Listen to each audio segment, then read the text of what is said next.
الحمد لله الواحد الأحد الفرد الصمد الذي لم يلد ولم يولد ولم يكن له كفوا أحد أحمده حمدا بلا أحد أشهد أن لا إله إلا الله وحده لا شريك له وأشهد أن محمدا عبده ورسوله اللهم صل على محمد وعلى آل محمد كما صليت على إبراهيم وعلى آل إبراهيم إنك حميد مجيد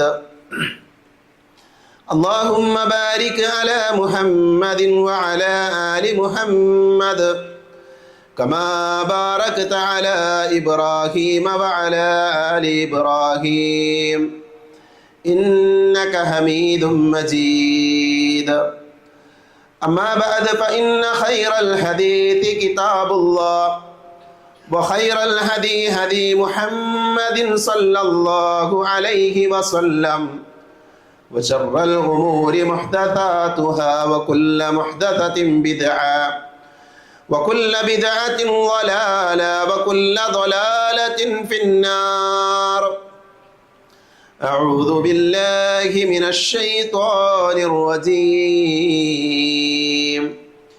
يا أيها الذين آمنوا اتقوا الله حق تقاته ولا تموتن إلا وأنتم مسلمون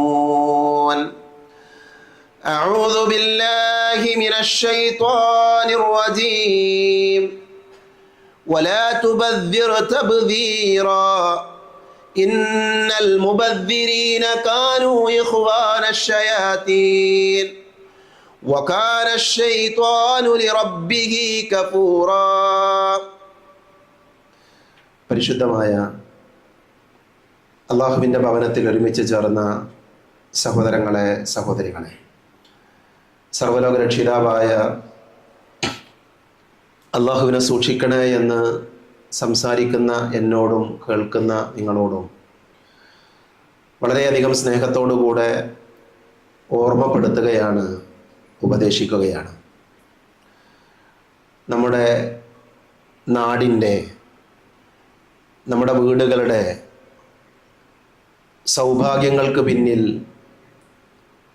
പ്രവാസികളായ സഹോദരങ്ങളുടെ, ആളുകളുടെ അധ്വാനമുണ്ട് എന്നുള്ളത് ഏറെ വിശദീകരിക്കാതെ തന്നെ എല്ലാവർക്കും അറിയാവുന്ന യാഥാർത്ഥ്യമാണ്. സാധാരണ നമ്മുടെ സംസ്ഥാനത്തെക്കുറിച്ച് പറയാറുള്ളത് കേരളത്തിൻ്റെ നട്ടെല്ലാണ് പ്രവാസികളെന്നാണ്. നമ്മുടെ നാട്ടിൽ നമ്മൾ കാണുന്ന വലിയ വിദ്യാഭ്യാസ സ്ഥാപനങ്ങൾക്ക് പിന്നിൽ, വലിയ വലിയ വീടുകൾക്കും ബിസിനസ് സംരംഭങ്ങൾക്കുമെല്ലാം പിന്നിൽ പ്രവാസികളായ ധാരാളം മനുഷ്യരുടെ ജീവിതമുണ്ട്. അവരുടെ അധ്വാനവും അവരുടെ പരിശ്രമവും കൊണ്ടാണ് വലിയ വലിയ നേട്ടങ്ങൾ ഉണ്ടാക്കാൻ നമ്മുടെ നാട്ടിലെ കുടുംബങ്ങൾക്കും സമൂഹത്തിനുമൊക്കെ സാധിച്ചത് എന്നുള്ളത് വിസ്മരിക്കാൻ കഴിയാത്ത ഒരു യാഥാർത്ഥ്യമാണ്. കേരളത്തിലെ ഏതാണ്ട് എല്ലാ വീടുകളിലും ഒരു പ്രവാസിയെങ്കിലും ഉണ്ട് എന്ന രീതിയിൽ നമുക്ക് വേണമെങ്കിൽ പറയാൻ സാധിക്കും. നമ്മൾ ഓരോ വീടുകൾ എടുത്തു നോക്കുമ്പോൾ അവിടങ്ങളിലെല്ലാം പ്രവാസികളായ ആളുകളുണ്ട്. സാധാരണയുള്ള കണക്ക് പ്രകാരം ഒരു പ്രതിമാസം 20,000 കോടി രൂപയാണ്, ഇതൊരു ചെറിയ കണക്കാണ്, ഒരു പക്ഷേ അതിലധികം ഉണ്ടാകും, നമ്മുടെ നാട്ടിലേക്ക് പ്രവാസികളായ ആളുകൾ അയച്ചുകൊണ്ടിരിക്കുന്നത്. ഞാനിത് പറയാൻ കാരണം, ഇങ്ങനെ ഒരു ആമുഖം പറയാൻ കാരണം, ഈ നാട് വളരെ സന്തോഷത്തിലും സുഖങ്ങളിലും സൗകര്യങ്ങളിലുമൊക്കെ ജീവിക്കുന്നതിൻ്റെ പിന്നിൽ നമ്മുടെ ഇടയിലുണ്ടായിരുന്ന ധാരാളം ആളുകൾ, നമ്മുടെ കൂടെ ജീവിക്കേണ്ടിയിരുന്ന പല ആളുകളും അവരുടെ മാതാപിതാക്കളുടെയും ഭാര്യമാരുടെ, മക്കളുടെ, കുടുംബത്തിൻ്റെ കൂടെ സന്തോഷത്തോടു കൂടെ ജീവിക്കേണ്ടതിന് പകരം അവർ ജോലി തേടി ആ കുടുംബത്തെ സംരക്ഷിക്കുക എന്ന വലിയ ഉത്തരവാദിത്തം നിർവഹിക്കാൻ വേണ്ടി മറ്റൊരു രാജ്യത്തേക്ക്, മറ്റൊരു നാട്ടിലേക്ക് യാത്ര പോയതുകൊണ്ടാണ് ഒരു പരിധിവരെ ഈ സൗകര്യങ്ങളൊക്കെ ഉണ്ടാക്കിയെടുക്കാൻ നമ്മുടെ നാട്ടിലെ പല ആളുകൾക്കും സാധിച്ചിട്ടുള്ളത്. അല്ലാഹു സുബ്ഹാനഹു വ തആല വിശുദ്ധ ഖുർആനിൽ ഉപജീവനം അത് മനുഷ്യൻ തേടേണ്ടതാണ്, അതിനുള്ള വഴികൾ അവൻ അന്വേഷിക്കണമെന്ന് വളരെ കൃത്യമായി പഠിപ്പിക്കുന്നത് നമുക്ക് കാണാൻ സാധിക്കും. വിശുദ്ധ ഖുർആനിലെ സൂറത്തു മുൽക്കിലെ 15-ാമത്തെ ആയത്തിൽ അല്ലാഹു പറയുന്നുണ്ട്, ഹുവല്ലദീ ജഅല ലക്കുമുൽ അർള ദലൂല ഫംശൂ ഫീ മനാകിബിഹാ വഖുലൂ മിർ റിസ്ഖിഹി വഇലൈഹിൻ നുശൂർ. എല്ലാവർക്കും പരിചയമുള്ള ആയത്താണ്.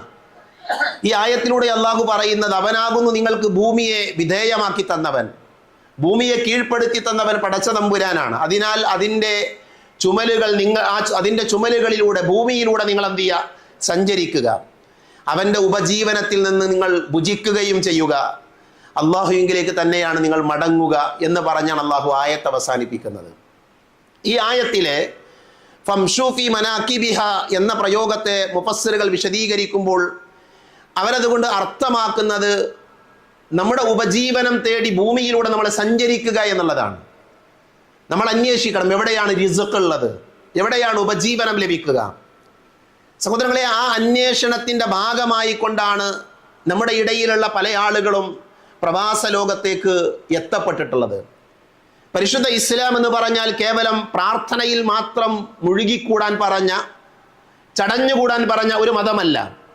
മറിച്ച് ഉപജീവനത്തിനായി മനുഷ്യൻ ഇറങ്ങിത്തിരിക്കണമെന്നും അധ്വാനിക്കണമെന്നും മടി പിടിച്ചിരിക്കാതെ, മടി കൂടാതെ പരിശ്രമം നടത്തണമെന്നുമാണ് പരിശുദ്ധ ഇസ്ലാം നമ്മളെ പഠിപ്പിച്ചിട്ടുള്ളത്.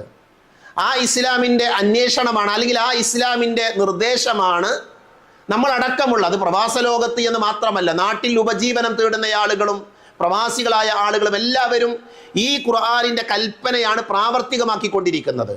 നമ്മളത് പഠിക്കണം. പരിശുദ്ധ ഇസ്ലാം പറഞ്ഞതാണ് നമ്മൾ ചെയ്യുന്നത്. ഉപജീവനം നടത്താൻ ഒരു കടയാകട്ടെ, ഒരു അധ്യാപകനാകട്ടെ, ഏതു മേഖലയാകട്ടെ, അത് അള്ളാഹുവിൻ്റെ കൽപ്പനയാണ്. നിങ്ങൾ ഉപജീവനം തേടണം. നമുക്ക് സാധ്യമായ രീതിയിൽ ഹലാലായ മാർഗത്തിൽ അന്വേഷിക്കുവാനും ജോലി തേടുവാനും അതിലൂടെ സമ്പാദിക്കാനും പരിശുദ്ധ ഇസ്ലാം നമ്മളെ പഠിപ്പിക്കുന്നുണ്ട്. റസൂലുള്ളാഹി സ്വല്ലല്ലാഹു അലൈഹി വസല്ലമ പറയുന്നത്, സ്വന്തം കുടുംബത്തിന് വേണ്ടി അധ്വാനിക്കാൻ പോയവൻ അള്ളാഹുവിൻ്റെ മാർഗത്തിലാണ് എന്നാണ്. നമ്മൾ ആരെങ്കിലും ആ വചനത്തെക്കുറിച്ച് ആലോചിച്ചിട്ടുണ്ടോ? സ്വന്തം കുടുംബത്തിന് വേണ്ടി അധ്വാനിക്കാൻ പോയവൻ അള്ളാഹുവിൻ്റെ മാർഗത്തിലാണ് എന്ന്. അള്ളാഹുവിൻ്റെ മാർഗം എന്ന് പറയുമ്പോൾ ഫീ സബീലില്ലാഹ്, അള്ളാഹുവിൻ്റെ മാർഗം. മഹാനായ കഅബ് ബിൻ ഉജ്റ റളിയല്ലാഹു അൻഹു ഉദ്ധരിക്കുന്ന ഹദീസിൽ കാണാം, മർറ അലൻ നബി സല്ലല്ലാഹു അലൈഹി വസല്ലം റജുലൻ ഫറഅ അസ്ഹാബു റസൂലില്ലാഹി സല്ലല്ലാഹു അലൈഹി വസല്ലം മിൻ ജലദിഹി വനശാതിഹി ഫഖാലു യാ റസൂലല്ലാഹ് ലൗ കാന ഹാദാ ഫീ സബീലില്ലാഹ്. അല്ലാഹുവിൻ്റെ റസൂലിൻ്റെ മുമ്പിലൂടെ ഒരു മനുഷ്യൻ, ആരോഗ്യമുള്ള നല്ല ഒരാൾ, അയാൾ നബിയുടെ മുന്നിലൂടെ ഇങ്ങനെ നടന്നു പോവുകയാണ്. അയാൾ നല്ല കാണാൻ ഭംഗിയുള്ള നല്ല ശേഷിയുള്ള മനുഷ്യനാണ്. അപ്പോൾ പ്രവാചകൻ സല്ലല്ലാഹു അലൈഹി വസല്ലമയോട് സ്വഹാബികളുടെ ചോദ്യം, അള്ളാഹുവിൻ്റെ റസൂലെ, അയാൾ കുടുംബത്തെ സംരക്ഷിക്കാനാണ് പോകുന്നത്, അയാളുടെ മക്കളുടെയും ഭാര്യയുടെയും ഒക്കെ സംരക്ഷണം നിർവഹിക്കാൻ വേണ്ടിയാണ് ഈ തിരക്ക് പിടിച്ച് ഓടിക്കൊണ്ടിരിക്കുന്നത്.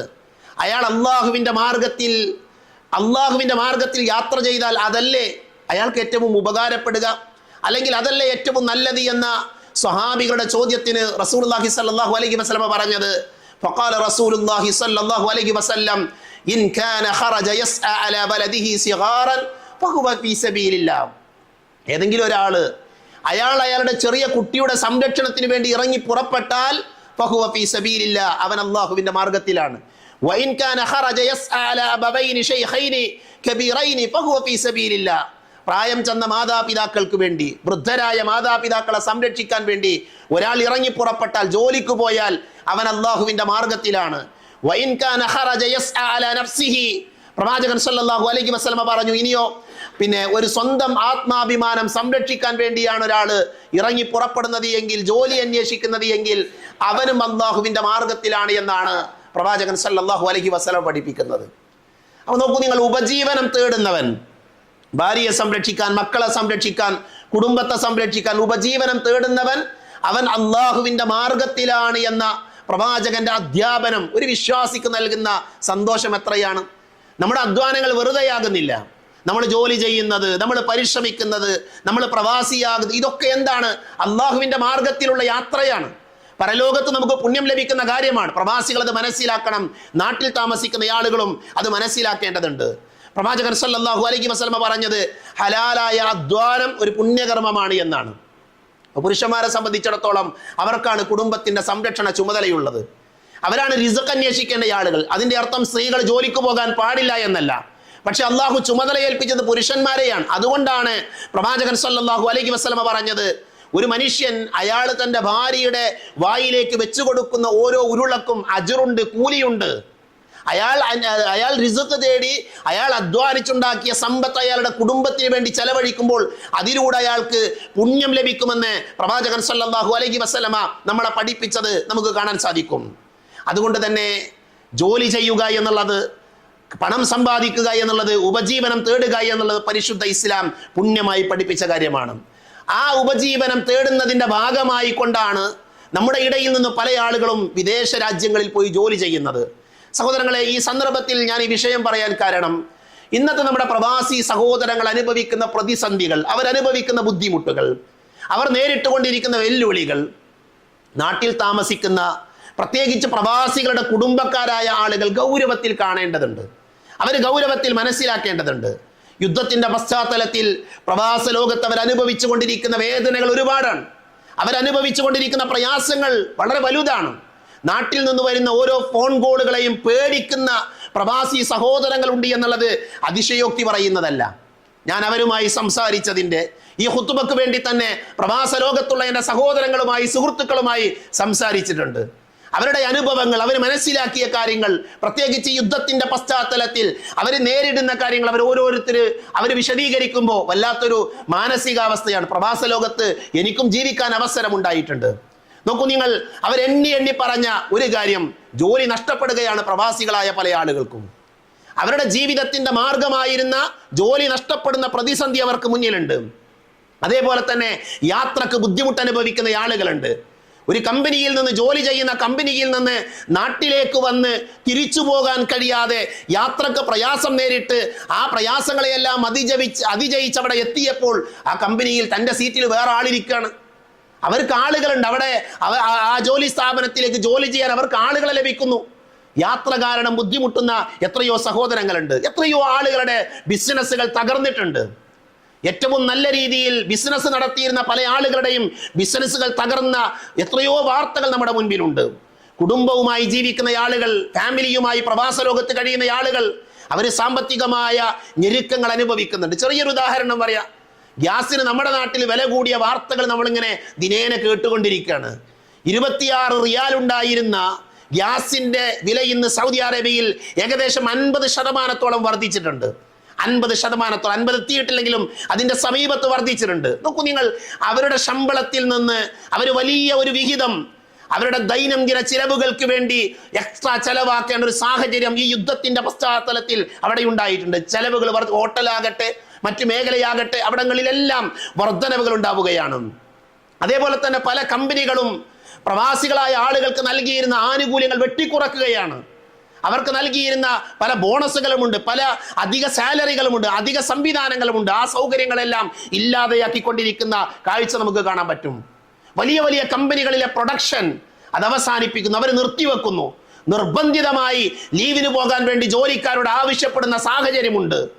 ഇങ്ങനെ എണ്ണി പറയാൻ ഒരുപാട് കാര്യങ്ങൾ പ്രവാസ ലോകത്തെ നമ്മുടെ സഹോദരങ്ങൾ അനുഭവിക്കുന്ന നീറുന്ന പ്രശ്നങ്ങൾ ഏറെയാണ്. നമുക്കെന്ത് ചെയ്യാൻ പറ്റും? നാട്ടിൽ താമസിക്കുന്ന ആളുകൾ, നമുക്ക് വേണ്ടി അധ്വാനിക്കാൻ പ്രവാസ ലോകത്ത് പോയ സഹോദരങ്ങളുടെ ഈ ഒരു പശ്ചാത്തലത്തിൽ അവരനുഭവിക്കുന്ന ഈ പ്രതിസന്ധിയുടെ സന്ദർഭത്തിൽ നമ്മുടെ കടമ എന്താണ്? സഹോദരങ്ങളെ, പണമുള്ളപ്പോൾ മാത്രം അവരെ സ്നേഹിക്കുകയും അവർ അയക്കുന്ന പണത്തിൽ നിന്ന് വല്ലതും കുറവ് വന്നാൽ അവരോട് നീരസം പ്രകടിപ്പിക്കുകയും ചെയ്യുന്ന ഒരു തലമുറയായി, ഒരു സമൂഹമായി നമ്മൾ മാറുന്നുണ്ടോ എന്നുള്ളത് ഗൗരവത്തിൽ നമ്മൾ ചിന്തിക്കണം. പ്രവാചകൻ സല്ലല്ലാഹു അലൈഹി വസല്ലമ പറഞ്ഞ വാചകം നോക്കൂ നിങ്ങൾ, മല്ല യഷ്കുരിന്നാസ ലാ യഷ്കുരില്ലാഹ്. എന്താണ് ഈ വാചകത്തിന്റെ അർത്ഥം? മനുഷ്യരോട് നന്ദി കാണിക്കാത്തവൻ അല്ലാഹുവിനോട് നന്ദി കാണിക്കുന്നവനല്ല എന്നാണ്. എങ്ങനെയാണ് മനുഷ്യരോട് നന്ദി കാണിക്കുക? ഒരു മനുഷ്യൻ അയാളുടെ ആവുന്ന സമയത്ത് നമ്മളെ സഹായിച്ചു, നമുക്ക് വേണ്ടി ജീവിച്ചു, നമുക്കെല്ലാം നൽകി. അയാളൊരു പ്രതിസന്ധിയിൽ അകപ്പെട്ടപ്പോൾ, അയാളൊരു പ്രയാസത്തിലായപ്പോൾ അയാൾക്ക് പഴയതുപോലെ ചെയ്യാൻ പറ്റുന്നില്ല എന്ന ഒരു കാരണം കൊണ്ട് അയാളോട് മോശമായി സംസാരിക്കുന്ന, അയാളെ പരിഗണിക്കാത്ത, അയാളെ കേൾക്കാത്ത, അയാളെ അവഗണിക്കുന്ന സംഭവങ്ങൾ നമ്മുടെ ചുറ്റുപാടിലുണ്ട്, നമ്മുടെ ഇടയിൽ നടന്നുകൊണ്ടിരിക്കുന്നുണ്ട്. അതുകൊണ്ട് തന്നെ നമ്മുടെ കടമ എന്താണ്? അവർ നമുക്കാവുന്ന സമയത്ത് ഏറ്റവും നല്ല രീതിയിൽ നമ്മളെ പരിഗണിച്ചവരാണ്. അവരുടെ പ്രതിസന്ധിയുടെ സമയത്ത് അവരെ ചേർത്ത് പിടിക്കാൻ, അവരെ ആശ്വസിപ്പിക്കാൻ, അവർക്ക് താങ്ങാകാൻ, തണലാകാൻ നാട്ടിൽ താമസിക്കുന്ന കുടുംബാംഗങ്ങൾക്ക് കഴിയേണ്ടതുണ്ട്. അതിന് നമ്മൾ ചെയ്യേണ്ടത് എന്താ? നമ്മുടെ ജീവിതത്തിന്റെ നിലവാരം ഒരുപക്ഷെ ഇന്നലെ അവരയച്ച സമ്പത്ത് കൊണ്ട് ഏറ്റവും ഉന്നതമായ സൗകര്യങ്ങളിലാണ് പല ആളുകളും ജീവിച്ചത്. ഇന്ന് പ്രവാസികളുടെ സമ്പത്ത് കൊണ്ട് പൊങ്ങച്ചം കാണിക്കുന്ന, ദൂർത്തടിക്കുന്ന കുടുംബങ്ങൾ ഞാൻ വിശദീകരിക്കാതെ തന്നെ എല്ലാവർക്കും അറിയാം. ഈ വാചകം ഒരു അബദ്ധമാണ് എന്ന് ആരും വിചാരിക്കേണ്ടതില്ല. നമ്മുടെ ചുറ്റുപാടിലേക്ക് നമ്മൾ കണ്ണോടിച്ചാൽ മതി. പ്രവാസികളുടെ കുടുംബങ്ങൾ പ്രധാനമായും ശ്രദ്ധിക്കേണ്ടത് ധൂർത്തും പൊങ്ങച്ചവും പൂർണ്ണമായി ഒഴിവാക്കുക എന്നുള്ളതാണ്. വിവാഹരംഗത്തുള്ള ധൂർത്തത്രയാണ്. വിവാഹരംഗത്ത് ഓരോ കുടുംബങ്ങളും പ്രവാസികളെ മുന്നിൽ കണ്ടുകൊണ്ട് ചെലവഴിക്കുന്ന ലക്ഷങ്ങൾ എത്രയാണ്? വീടിന്റെ നിർമ്മാണം, വീടിന്റെ ജോലികൾ, അത് എത്ര തന്നെ ചെയ്താലും തീരാത്ത, വീണ്ടും വീണ്ടും വീണ്ടും വീണ്ടും അപ്ഗ്രേഡ് ചെയ്തുകൊണ്ടിരിക്കുന്ന, ഓരോ വർഷവും പുതുക്കിക്കൊണ്ടിരിക്കുന്ന, ഒരാവശ്യവുമില്ലാതെ സമ്പത്ത് വിനിയോഗിച്ചു കൊണ്ടിരിക്കുന്ന, ആഡംബരങ്ങൾ കാണിച്ചു കൊണ്ടിരിക്കുന്ന ആളുകളായി പ്രവാസികളുടെ കുടുംബങ്ങൾ മാറാൻ പാടില്ല. അള്ളാഹു പറഞ്ഞത് എന്താണ്?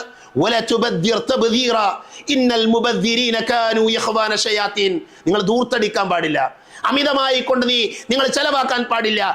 ധൂർത്തടിക്കുന്നവർ തീർച്ചയായും പിശാചിന്റെ ചങ്ങാതിമാരാണ് എന്ന് അല്ലാഹു സുബ്ഹാനഹു വ തആല നമ്മളെ പഠിപ്പിച്ചിട്ടുണ്ട്.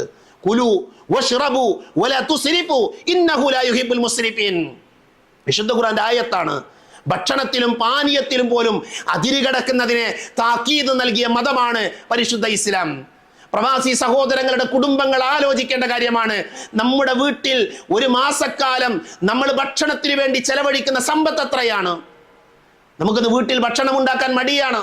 നമ്മൾ ഓർഡർ ചെയ്യുന്ന ആളുകളാണ്. നമ്മൾ പുറത്തുള്ള സ്ഥാപനങ്ങളെ ആശ്രയിച്ചുകൊണ്ടാണ് പല ആളുകളും ജീവിച്ചു കൊണ്ടിരിക്കുന്നത്.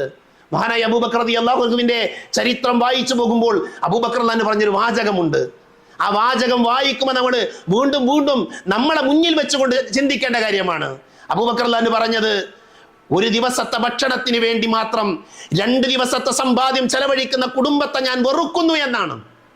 എന്താ വാചകം? ഒരു ദിവസത്തെ ഭക്ഷണത്തിന് വേണ്ടി മാത്രം 2 ദിവസത്തെ സമ്പാദ്യം ചെലവഴിക്കുന്ന കുടുംബത്തെ ഞാൻ വെറുക്കുന്നു എന്ന വാചകം പ്രവാചകന്റെ ഖലീലായ അബൂബക്കർ സിദ്ദീഖ് റളിയല്ലാഹു അൻഹുവിന്റെ വാചകമാണ്. ഇന്നി ലൗബഇദു അഹ്ല ബൈത്തിൻ യുൻഫിഖൂന റിസ്ഖ അയ്യാമി ഫീ യൗമിൻ വാഹിദ്. വല്ലാത്തൊരു പ്രയോഗമാണത്. നമ്മുടെ നെഞ്ചകത്തേക്ക് കയറേണ്ട വാചകമാണത്.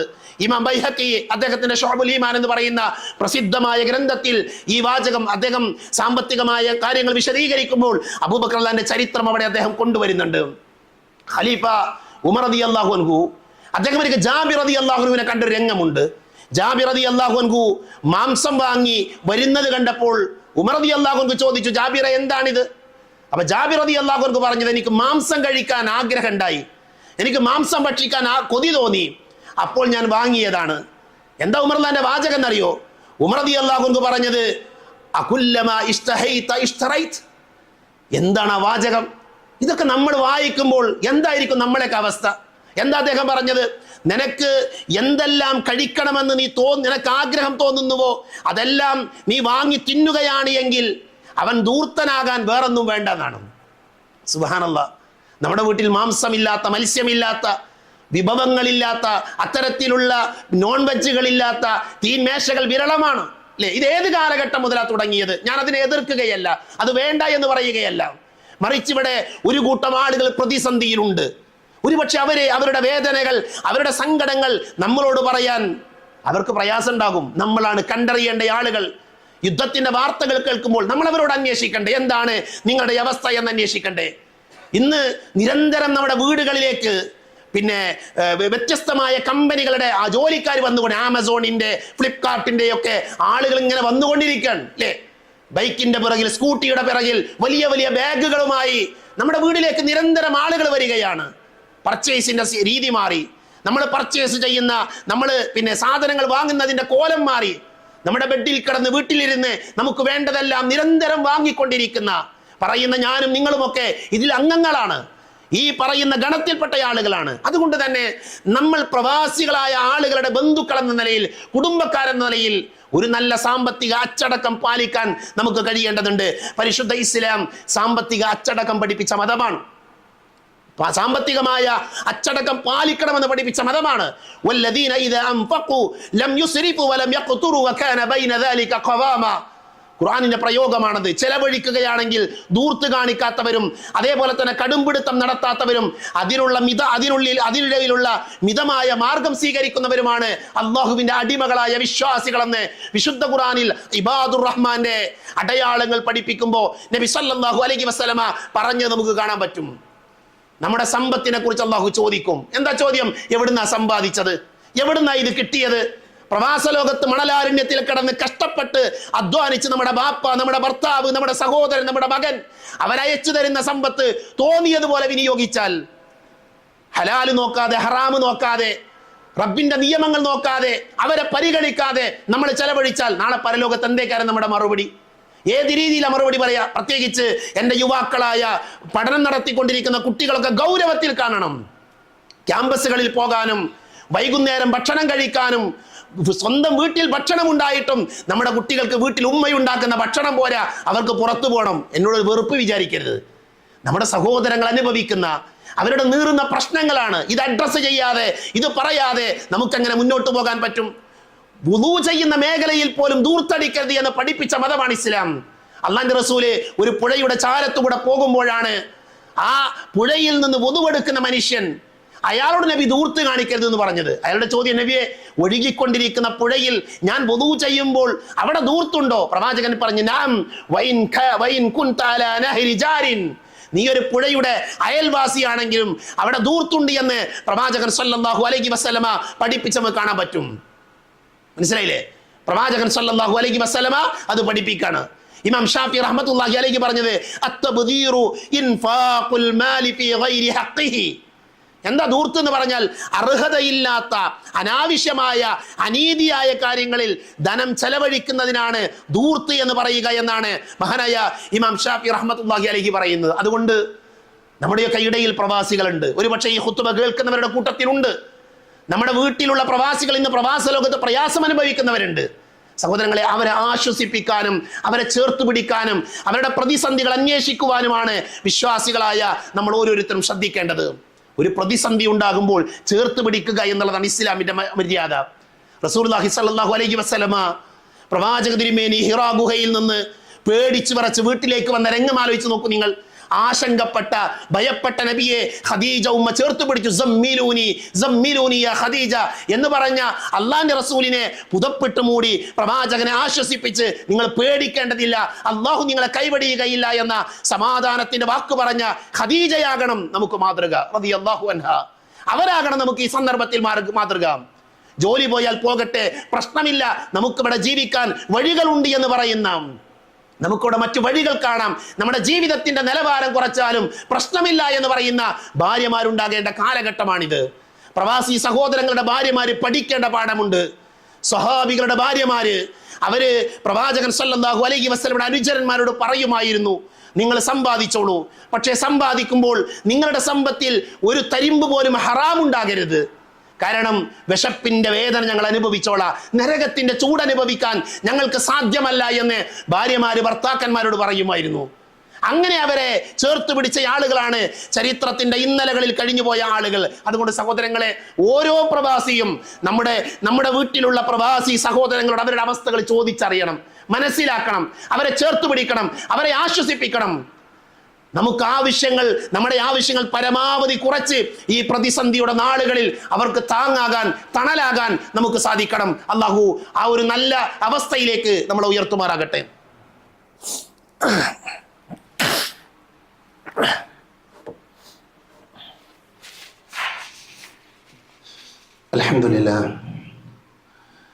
അൽഹംദുലില്ലാഹി അല്ലദീ അല്ലമ ബിൽ ഖലം അല്ലമൽ ഇൻസാന മാ ലം യഅലം വസ്സലാത്തു വസ്സലാമു അലാ അഷ്റഫിൽ മുർസലീൻ വഅലാ ആലിഹി വഅസ്ഹാബിഹി അജ്മഈൻ അമ്മാ ബഅദ്. ഒരിക്കൽ കൂടെ അള്ളാഹുവിനെ സൂക്ഷിക്കണേ എന്ന് ഓർമ്മപ്പെടുത്തുകയാണ്. ഒരുപക്ഷെ ഈ ഖുത്ബ കേൾക്കാൻ ഈ പള്ളിയിൽ ധാരാളം പ്രവാസികളുണ്ടാകും. പ്രവാസി സഹോദരങ്ങളോട് പറയാനുള്ളത്, വമൻ യത്തഖില്ലാഹ യജ്അൽ ലഹു മഖ്റജ. വിശുദ്ധ ഖുർആനിൽ അള്ളാഹു നമ്മെ പഠിപ്പിച്ച വാചകമാണത്. ഏത് പ്രതിസന്ധിയുടെ സന്ദർഭത്തിലും നമ്മൾ നിരാശപ്പെടേണ്ട ആവശ്യമില്ല. അള്ളാഹു നമ്മുടെ കൂടെ ഉണ്ടാകും. അള്ളാഹു നമുക്കൊരു വഴി കാണിച്ചു തരും. നമ്മൾ വിചാരിക്കുന്നതല്ല നമ്മുടെ ജീവിതത്തിൽ സംഭവിക്കുക. മനുഷ്യൻ്റെ വിചാരങ്ങളും വികാരങ്ങളും ഒക്കെ അറിയുന്ന പടച്ച തമ്പുരാൻ നമുക്കൊരു പരീക്ഷണമാകാം, അതല്ല എങ്കിൽ മറ്റു വല്ല കാര്യങ്ങളുമാകാം. ഏത് സാഹചര്യമായാലും നമ്മൾ അള്ളാഹുവിനെ സൂക്ഷിക്കുന്നവരാണ് എങ്കിൽ, നമ്മൾ റബ്ബിനെ പേടിച്ചുകൊണ്ട് ജീവിക്കുന്നവരാണ് എങ്കിൽ അള്ളാഹു സുബ്ഹാനഹു വ തആല നമുക്ക് നല്ല വഴി തുറന്നു തരുമെന്നുള്ളത് വിശുദ്ധ ഖുർആനിൻ്റെ അധ്യാപനമാണ്. അതുകൊണ്ട് തന്നെ ആ ഖുർആനിൻ്റെ അധ്യാപനത്തിലേക്കാണ് നമ്മൾ മടങ്ങേണ്ടത്. നമ്മൾ അള്ളാഹുവിനെ പഴിക്കുന്ന, ഇതെന്തൊരു കാലമാണ്, അങ്ങനെ ഈ കാലത്തെ ആക്ഷേപിക്കുന്ന അത്തരമൊരു ഗണത്തിൽ വിശ്വാസികളായ നമ്മൾ പെടാൻ പാടില്ല.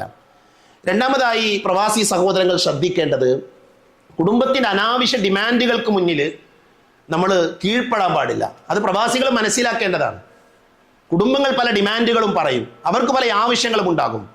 അത്തരം ആവശ്യങ്ങളുടെ മുമ്പിൽ എന്താണോ നമ്മുടെ സാഹചര്യം, എന്താണ് ആ സാഹചര്യങ്ങൾക്കനുസരിച്ച് മാത്രമാണ് നമ്മൾ പെരുമാറേണ്ടത്. നമ്മൾ ബാങ്കുകളിലേക്ക് ഓടാൻ, പലിശക്ക് പണമെടുക്കാൻ, അത്തരം മാർഗങ്ങൾ സ്വീകരിച്ച് പ്രവാസികളായ ആളുകൾ കുടുംബങ്ങളെ സംരക്ഷിക്കേണ്ട ആവശ്യമില്ല. നിഷിദ്ധമായ മാർഗത്തിലൂടെ ഒരു കാരണവശാലും നമ്മുടെ ബാക്കിയുള്ളവരുടെ ആഗ്രഹങ്ങൾ പൂർത്തീകരിച്ചു കൊടുക്കാൻ നമ്മൾ നിൽക്കുന്നത് അബദ്ധമാണ്. അത് മതപരമായി തെറ്റാണ് എന്ന് നമ്മൾ മനസ്സിലാക്കണം. അതേപോലെ തന്നെ പ്രതിസന്ധി ഘട്ടങ്ങളിൽ ചെലവ് ചുരുക്കുക എന്നുള്ളത് ഓരോ പ്രവാസിയും പഠിക്കേണ്ട കാര്യമാണ്. ചില പ്രവാസികളെ കുറിച്ച് ആളുകൾ പറയും, നാട്ടിൽ വന്നാൽ പണത്തിൻ്റെ ഒരു ധാരാളിത്തം കാണിക്കലാണെന്ന്. നമ്മളതിൽ പെടാൻ പാടില്ല. നമ്മുടെ സമ്പത്ത് അള്ളാഹു നമുക്ക് നൽകിയതാണ്. അതുകൊണ്ട് തന്നെ ഒരല്പം സൂക്ഷിച്ചും ശ്രദ്ധിച്ചുമൊക്കെയാണ്, മിതത്വം കാണിച്ചുകൊണ്ടാണ് നമ്മുടെ സമ്പത്ത് നമ്മൾ ചെലവഴിക്കേണ്ടത് എന്ന് പ്രത്യേകം നമ്മൾ ഓർക്കണം. ഏറ്റവും അവസാനമായി നമ്മുടെ അവസ്ഥകൾ, നമ്മുടെ സാഹചര്യങ്ങൾ നമ്മുടെ മക്കളെ പഠിപ്പിക്കണം.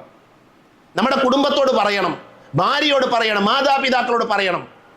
നമ്മുടെ അവസ്ഥകൾ പലർക്കും അറിയില്ല, പ്രവാസികളുടെ സാഹചര്യങ്ങൾ പലർക്കും അറിയില്ല. അപ്പം നിങ്ങൾ വെറുതെ അന്വേഷിച്ച് നോക്കൂ, പ്രവാസികളായ ആളുകളെ എങ്ങനെയാണ് മറ്റുള്ള ആളുകൾ നോക്കിക്കാണുന്നത്. നമ്മുടെ വസ്ത്രത്തിലേക്ക് നോക്കി, നമ്മുടെ വാഹനത്തിലേക്ക് നോക്കി, നമ്മൾ ജീവിക്കുന്ന ചുറ്റുപാടിലേക്ക് നോക്കിയാണ് അവർ നമ്മളെ വിലയിരുത്തുന്നത്. നമ്മുടെ ഉള്ളെന്താണ്, നമ്മുടെ അവസ്ഥ എന്താണ് എന്ന് പല ആളുകൾക്കും അറിയില്ല. അതുകൊണ്ട് തന്നെ നമ്മുടെ അവസ്ഥകൾ കൃത്യമായി വേണ്ടപ്പെട്ടവരെ അറിയിക്കാൻ പ്രവാസികളായ ആളുകൾ ശ്രദ്ധിക്കേണ്ടതുണ്ട്. അതുകൊണ്ട് സഹോദരങ്ങളെ, നമുക്ക് വേണ്ടി കഷ്ടപ്പെടുന്ന, നമുക്ക് വേണ്ടി അധ്വാനിക്കുന്ന, നമ്മുടെ കുടുംബത്തിന് വേണ്ടി അവരുടെ കുടുംബജീവിതം മാറ്റിവെക്കുന്ന, മാതാപിതാക്കളോടൊപ്പമുള്ള ജീവിതം നമുക്ക് മാറ്റിവെക്കുന്ന പ്രവാസി സഹോദരങ്ങളെ ചേർത്ത് പിടിക്കുന്ന ആളുകളാകാൻ നമുക്ക് ഓരോരുത്തർക്കും സാധിക്കേണ്ടതുണ്ട്. പ്രവാസികളും തന്നെ അവരുടെ കടമകൾ, അവരുടെ ബാധ്യതകൾ മനോഹരമായ രീതിയിൽ പരിശുദ്ധ ഇസ്ലാം കൽപ്പിച്ച രീതിയിൽ പ്രാവർത്തികമാക്കാൻ പരിശ്രമിക്കേണ്ടതുണ്ട്. അല്ലാഹു സുബ്ഹാനഹു വ തആല പരിപൂർണമായ ഒരു ഇസ്ലാമിക അന്തരീക്ഷം ഉണ്ടാക്കാൻ, പ്രയാസങ്ങളിൽ പെടുന്ന ആളുകളെ ചേർത്ത് പിടിച്ച് സമാധാനം നൽകി ജീവിക്കുന്നവരാകാൻ നമ്മെ എല്ലാവരെയും അനുഗ്രഹിക്കുമാറാകട്ടെ. അറിഞ്ഞും അറിയാതെയും നമ്മുടെ ജീവിതത്തിൽ സംഭവിച്ചു പോയ ചെറുതും വലുതുമായ എല്ലാ തെറ്റുകുറ്റങ്ങളും അല്ലാഹു പുറത്തു മാപ്പാക്കി തരുമാറാകട്ടെ. രോഗം കൊണ്ട് ബുദ്ധിമുട്ടുന്ന ധാരാളം ആളുകളുണ്ട്, അല്ലാഹു അവർക്ക് ശിഫ നൽകുമാറാകട്ടെ. പ്രവാസ ലോകത്ത് പ്രതിസന്ധികൾ അനുഭവിക്കുന്ന നമ്മുടെ സഹോദരങ്ങൾ, നമ്മുടെ സുഹൃത്തുക്കൾ, കുടുംബങ്ങൾ, അല്ലാഹു അവരുടെ പ്രയാസങ്ങൾ തീർത്തു കൊടുക്കുമാറാകട്ടെ. എല്ലാ പ്രതിസന്ധികളിൽ നിന്നും അല്ലാഹു അവർക്ക് മോചനം നൽകുമാറാകട്ടെ. ജോലി നഷ്ടപ്പെട്ടു പോയ സഹോദരങ്ങൾക്ക് അല്ലാഹു നല്ല ജോലി നൽകി അവരെയും അവരുടെ കുടുംബത്തെയും അനുഗ്രഹിക്കുമാറാകട്ടെ. അല്ലാഹുമ്മ ഗഫിർ ലിൽ മുഅ്മിനീന വൽ മുഅ്മിനാത്ത് വൽ മുസ്ലിമീന വൽ മുസ്ലിമാത്ത് അല്ലഹിയാ മിൻഹും വൽ അംവാത്ത് അല്ലാഹുമ്മ അജിർനാ മിനൻ നാർ അല്ലാഹുമ്മ അജിർനാ മിനൻ നാർ അല്ലാഹുമ്മ അജിർനാ മിനൻ النار ربنا آتنا في الدنيا حسنة وفي الآخرة حسنة وقنا عذاب النار آمين آمين برحمتك يا أرحم الراحمين وآخر دعوانا الحمد لله رب العالمين.